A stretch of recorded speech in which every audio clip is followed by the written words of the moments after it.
이곳 뒤로 보이는 동진강에 만석보라고 하는 거대한 보를 쌌습니다. 만석보란 쌀 만석을 생산할 수 있는 거대한 저수지를 말하죠. 이때 이 저수지를 쌌는데 농민들을 강제로 동원해서 이 저수지를 쌓았음에도 불구하고 조병갑은 농민들이 저수지의 물을 사용할 때 그 이용요금을 일일이 징수함으로써 농민들의 분노를 극에 달하게 합니다. 결국 농민들의 분노는 고부밀란으로 터져나왔고 이것이 동학농민운동의 시작을 알리는 사건이 됩니다. 전봉준이 이끌고 있었던 성남 농민군들은 이곳 고부관으로 쳐들어오게 됩니다. 고부관하에 죄 없이 갇혀 있었던 백성들을 모두 다 석방시켜줬고요. 고부군수 조병갑이 강제로 징수하였던 수많은 쌀들을 백성들에게 되돌려주게 됩니다. 그리고 농민군들은 당시 민원의 엄청난 원성의 대상이 되고 있었던 고부군수 조병갑의 악행의 상징이었던 이곳 만석부를 파괴해버리게 됩니다. 한편 정부군은 동학농민군을 진압하기 위하여 관리를 한 명 파견합니다. 이른바 안핵사라고 하는 관직을 가지고 있었던 이용태라고 하는 사람이었었는데 이 안핵사 이용태가 전라도 고부 땅에 내려와 가지고 반란을 수습하는 과정에서 어떤 문제를 일으키냐면 이 사건, 이 고부 붕괴의 주요 원인 제공자는 누구죠? 조병갑이라는 사람이죠. 그 조병갑이라는 사람의 탐관오리로서의 악행을 처벌해야 될 이용태가 누구한테 죄를 묻냐면 이 반란을 주도하였던 전봉준과 여러 동학교도들한테 그 책임을 묻고 이 동학교도들을 거침없이 체포하고 가두고 그다음에 폭력을 휘두르는 등 이런 악행을 저지르게 됩니다. 이 상황을 지켜보면서 동학농민교도들은 이제 관리들이라고 하는 집단에 대한 불신이 엄청나게 커질 수밖에 없겠죠. 그리고 사람들을 모으기 시작합니다. 친구들을 모으기 시작하는 거죠. 뒤로 보이는 백사는 대단히 조그만 언덕처럼밖에 보이지 않는데요. 하지만 이곳 전국 최대의 곡창지대가 있는 전라북도 김제, 부안, 정읍 지역에서는 대단히 큰 언덕이라고 할 수 있겠죠. 이 언덕 위에 올라가면 사방 넓은 벌판을 다 한눈에 들여다볼 수 있는데 이곳에 동학농민군 약 10,000여 명의 병력이 집결을 하게 됩니다. 여기에 모여든 동학농민군 10,000여 명의 병사들은 4대 강령, 즉 4가지 행동 지침을 제시하게 되는데 이것을 통해 농민들은 반회세, 반봉건의 강력한 의지를 표출하게 됩니다. 이 사건을 우리는 백산봉기라고 부르게 되는데 동학농민운동의 1차 봉기의 거센 불타오름이 시작되는 사건이라고 할 수 있겠죠.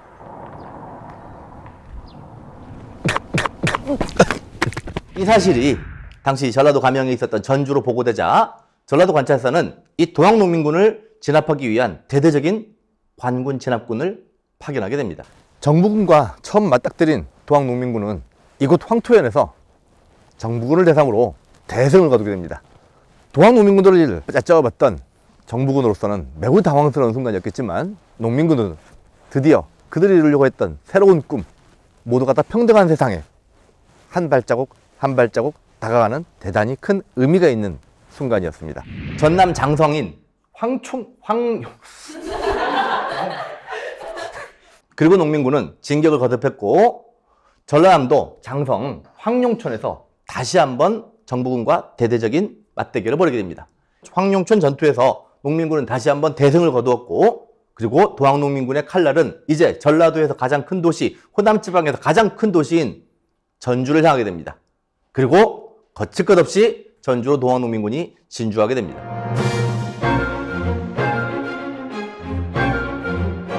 황토현 전투, 황룡촌 전투와 같은 주요 전투에 승리한 동학농민군은 호남 지방의 가장 큰 도시인 이곳 전주성을 공격하게 됩니다. 당시 이곳에 남아있었던 전라도 감영의 정부군은 어떻게 대응하였을까요? 그들 정부군들은 싸그리 도망을 갑니다. 제대로 된 전투 한 번 없이 이곳 전주성에 무혈 입성하게 된 동학농민군들은 정부 측에게 제안을 하나 하게 됩니다. 패전개혁안, 즉 잘못된 정책을 개혁하자라고 하는 제안을 했는데 정부 측에서 이것을 수용함으로써 이른바 전주화약, 전주에서 화의의 약속이 체결됩니다. 그렇다면 이곳에서 체결되었던 전주화약에 포함되어 있는 패전개혁안에는 어떤 내용들이 포함되어 있을까요? 전주화약이 체결된 뒤 동학농민군과 정부군 사이에 이 약속했던 패전개혁안 12조의 내용을 한번 살펴볼까요? 프린트 다음 장을 보겠습니다. 동학농민군이 정부 측이 요구했던 패전개혁안, 잘못된 정책 12가지, 잘못된 정책의 개혁안 12가지가 무엇이냐? 여러 가지 내용들이 있는데요. 그 중에 보면 탐관오리는 죄목을 조사하여 모두 엄벌에 처한다. 탐관오리는 지금 봉건적 지배체제 정부의 악행을 상징하는, 반드시 농민들이 해결해달라고 요청하고 있는 요소 중에 하나가 바로 탐관오리의 악행을 해결해달라. 뭐 이런 얘기를 하는 거죠. 5항, 특히 주목할 만한 주장을 하고 있죠. 뭘 주장하고 있나요? 노비 문서를 불태워달래요. 노비 문서를 불태워달라는 것은 뭘 하라는 거죠? 노비라는 신분을 없애달라는 얘기죠. 그렇죠? 노비라는 신분을 아예 없애는 그런 계급제도를 아예 없애달라고 이야기하는 것이라고 이해하실 수 있겠습니다. 비슷한 얘기가 밑에 나와 있죠? 6항, 모든 천민들의 대우를 개선해달라. 백정이 쓰는 평양가설을 쓴다. 당시 백정은 뭐 하는 사람이죠? 고기를 잘라요. 그렇죠. 소나 돼지를 도살하는 도살업자들. 그런 도살업자들한테 평양가시라고 하는 이 모자를 썼어요. 멀리서도 이 모자를 쓰고 있으면 어이 백정놈이 새끼네? 라고 하는 것을 한눈에 알아볼 수 있었는데 특정 직업의 특정한 모자를 강요하는 것을 없애달라. 기본적으로 무엇을 요구하는 거죠? 계급을 없앨 뿐만 아니라 어찌됐건 같은 맥락에서 신분적인 평등을 실현하자라고 하는 것이 동학농민군의 주요한 요구사항 중에 하나였다는 점. 자, 옆쪽 보겠습니다. 자, 자, 패전개혁안 제7조를 보겠습니다. 젊어서 과부가 된 여성의 재가를 허락한다. 여성의 재가가 뭐죠? 다시 재자, 집가자. 오늘날 개념으로 따지자면 재혼이죠. 다시 결혼하게 해주세요. 조선시대에는 어떤 게 미덕이었죠? 한 번 결혼한 다음에 남편이 죽더라도 죽을 때까지 과부로 혼자 죽다가 알아서 죽어라 라고 하는 게 조선시대 여인들의 덕목이었으면 무엇을? 여성들의 재혼을 허락해달라고 하는 것은 여성들의 성적 자기결정권과 같은 대단히 진보적인 어떤 여성 인권에 대한 고민들이 이미 나타나기 시작했다라고 하는 것을 알 수 있겠습니다. 또한 당시 19세기 내내 백성들을 괴롭혔던 것이 무엇의 문란이었더라? 삼정의 문란이었죠. 그렇죠? 그 삼정의 문란과 같은 쓸데없는 세금들은 전혀 거두지 않는 방향으로 세금을 좀 정리해달라고 하는 요구들. 그 다음에 또 중요한 얘기가 나옵니다. 관리 채용에 문벌을 타파하고 문벌은 안녕 타파한다. 문벌이란 게 뭐냐면 거대한 가문의 벽, 굳이 따지자면 돈 많은 사람들의 제 집단을 재벌이라고 하는 것처럼 문벌은 뭐냐면 특정 가문의 집단을 문벌이라고 했는데 조선사회에서 관리가 되려면 반드시 어떤 신분이어야 되죠? 양반이어야 되죠. 거기다가 나름 유력한 가문 출신만이 관리가 될 수 있는 시스템, 그런 시스템에서 벗어나서 누구나 다 관리가 될 수 있게끔 하자라고 하는 측면에서 이것 역시 무엇과 관련되어 있겠니? 신분의 평등과 관련된 요소. 아까 앞에서 노비제도를 폐지하자와 같은 맥락에서 신분의 평등을 이야기하는 것. 그 다음에 시팡. 눈에 띄는 사람들이 나오네요. 누구? 왜? 자, 당시 끊임없이 조선에 대해서 압박을 가하고 있었던 왜라고 하는 집단에 대해서 내통하는 것에 대해서 되게 부정적인 시각을 이미 가지고 있었다라고 하는 것을 확인할 수 있습니다. 그리고 무엇보다 가장 주목할 만한 것은 토지를 균등히 나누자는 거죠. 자, 이 주장에 대단히 주목을 해볼 만한 것은 뭐냐면 기본적으로 토지라고 하는 것은 농업사회에서 모든 경제적인 생산 혹은 경제적인 부의 원천이겠죠. 근데 지금까지 토지를 누가 다 독점해서 가지고 있나요? 주로 양반 지주들이 독점해서 가지고 있는 땅을 나눠 갖자는 겁니다. 땅을 나눠 가졌을 때 진정한 경제적인 평등이 이루어질 수 있겠죠. 토지를 균등히 나눠 갖자. 나누어 경작해야 된다. 이거를 원문의 한자로 뭐라고 하냐면 토지의 평균 골고루 나눠서 분작이 뭘까요? 나눠서 경작한다. 이것을 하자라고 주장했던 거였고, 특히 이 주장이 더 중요한 이유는 뭐냐면 우리가 여러 가지 개혁들을 배워요. 갑신정변, 그다음에 갑오개혁, 을미개혁, 후에 가면 대한제국의 광무개혁 등등등이 배우는데 대개 많은 개혁들이 누가 주도하는 거냐면 양반 출신의 지식인들이 주도하는 개혁이에요.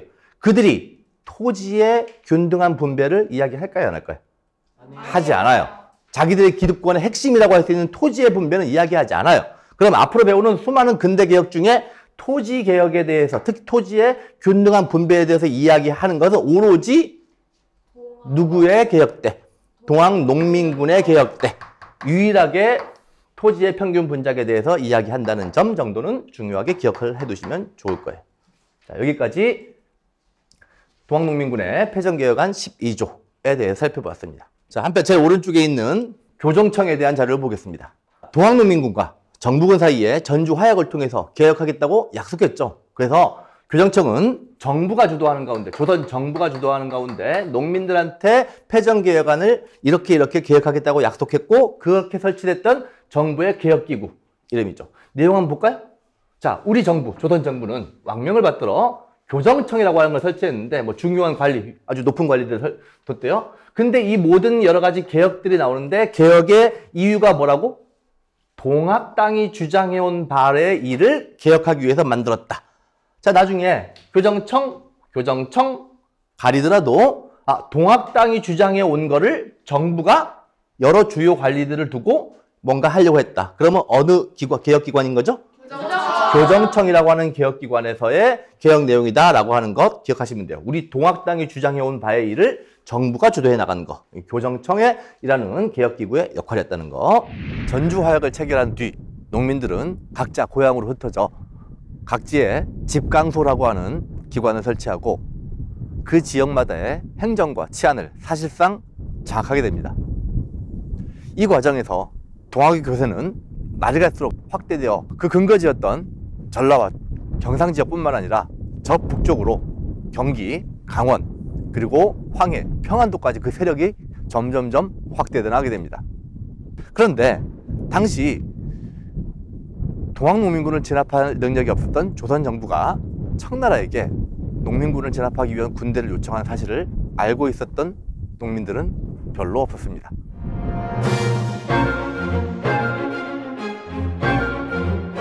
조선 정부의 요청에 따라 청나라 군대가 아산만으로 상륙합니다.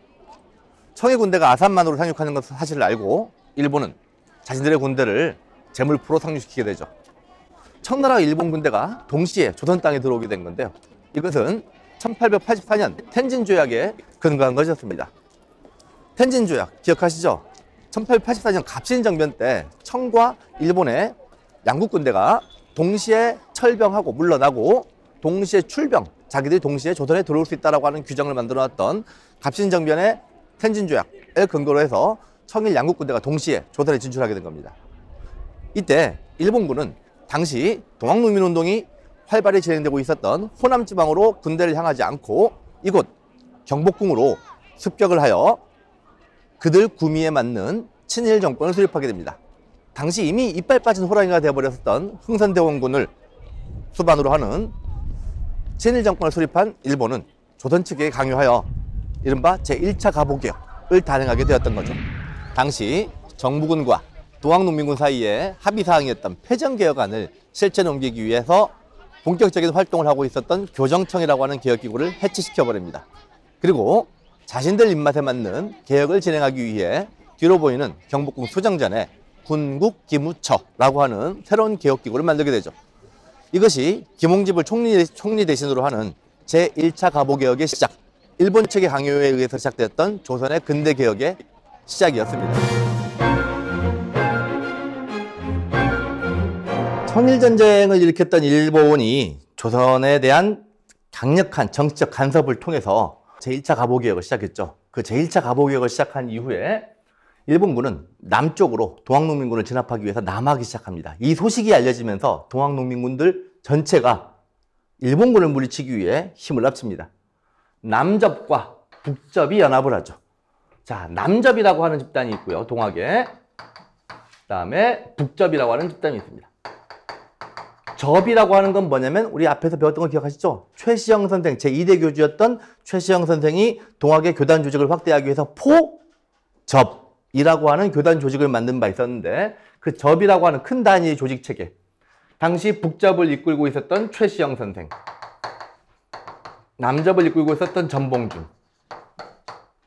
사실은 이 사람들은 조금 더 종교적 성향이 강해요. 그래서 이 사람들이 주로 주도했던 것은 교조 신원운동을 주도했던 사람들이고, 남접의 전봉준은 바로 1차 봉기를 주도했던 세력이었죠. 사실 1차 봉기 때는 남접이 주도했을 뿐 북접은 1차 봉기에 가담하지 않았어요. 근데 일본군이 본격적으로 남하에 오고 조선 정부의 내정을 간섭하자 이제 생각이 달라졌죠. 북접도 함께 합니다. 그럼 남북접의 연합을 통해서 이루어진 2차 봉기는 1차 봉기에서 비해서 훨씬 더 규모가 대단히 컸겠죠. 사실 어마무시한 군대가 만들어집니다. 그렇게 어마무시한 군대가 만들어져서 이제 서울로 진격할 일만 남습니다. 그 서울로 진격하고 있었던 동학농민군과 다음에 동학농민군을 진압하기 위해서 남하하고 있었던 일본군 그리고 관군의 연합부대가 어디서 만나느냐? 공주에서 만납니다. 자, 동학농민군이 공주로 넘어가는 중요한 길목이었던 우금치라고 하는 고갯마루에서 일본군과 맞서는데요. 충청도 논산에서 손병희의 북접부대와 합류했던 전봉준이 이끌었던 남접 동학농민군은 약 2만여 명의 병력을 들고 이곳 공주를 점령하기 위해서 우금치를 반드시 넘었어야만 했는데요. 이 우금치를 넘기 위해서 농민군들이 여러 차례에 걸쳐서 우금치를 공격했지만 그럼에도 불구하고 농민군들은 정부군 그리고 일본군 등이 가지고 있었던 엄청난 화약 무기의 공세에 밀려 제대로 된 공격조차 못해본 상태에서 사실상 괴멸 상태에 이르게 됩니다. 이곳에서 사실상 괴멸 상태에 이르게 된 농민군들은 전라도와 충청도 가치로 흩어지게 되는데, 결국 농민군 지도자였던 전봉준이 전라도 순창에서 체포됨으로써 동학농민운동은 사실상 그 막을 내리게 됩니다. 고부밀란으로부터 시작하여 동학농민운동의 전 과정을 주도했던 농민군 지도자 전봉준은 전라도 순창에서 체포된 뒤 서울로 압송됩니다. 그리고 그 다음에 1895년 3월 종로에서 효수, 즉 목을 잘리게 되죠. 그리고 그의 시신은 서울 한남동 어딘가에 버려지게 되는데 그 시신의 위치를 현재 찾을 수가 없습니다. 후에 전봉준의 고향인 이곳에 전봉준의 단소, 즉 시신 없는 무덤이 만들어지게 됩니다. 전봉준을 상징하는 노래 새야새야 파랑새야 노래 가사가 새겨져 있습니다. 당시 녹두밭에 앉지 마라라고 하는 대상인 파랑새는 동학농민군의 진압을 주도했던 일본군을 상징한다고 알려져 있고요. 그리고 녹두장군이라고 알려져 있었던 전봉준의 상징은 녹두꽃이라는 가사로 표현되어 있습니다. 그 뒤 녹두장군 전봉준을 그리워했던 수많은 조선의 백성들이 이 노래를 끊임없이 부르게 되는데요. 이를 경계했던 조선총독부는 이 노래를 금지곡으로 더 이상 조선의 백성들이 부르지 못하도록 그렇게 입을 틀어 막기도 했습니다. 동학농민운동은 반봉건 반외세적 성격의 사회변혁운동으로서 비록 양반 지배층과 외세의 개입으로 인하여 실패로 끝이 나버렸지만 그럼에도 불구하고 대단히 큰 의미가 있다고 할 수 있겠습니다. 도항농민운동은 농민이 주체가 되어 양반 지배계급의 토지 독점, 신분적 불평등에 맞선 반봉건적 변혁운동이라고 할 수 있고요. 일본을 비롯한 외세의 침탈에 저항하였다는 측면에서 반외세적 성격도 또한 동시에 갖는다고 할 수 있겠습니다. 우리 역사에서 발생한 사건들 가운데 아래로부터의 변혁운동이 지배계급의 간담을 이리도 서늘케 한 적은 없었습니다. 비록 양반 지배계급이 불러들인 외세의 개입으로 인하여 도항농민운동은 실패로 돌아갔습니다만, 그럼에도 불구하고 이 땅의 민중들이 권력의 주인으로, 토지의 주인으로 우뚝 서려고 했던 자주적인 노력이었다는 점에 대단히 큰 의미가 있다고 하겠습니다. 오늘 도항농민운동의 전 과정을 여러분들의 적극적인 참여 속에서 즐겁게 공부해봤어요. 자, 오늘 고생 많았어요.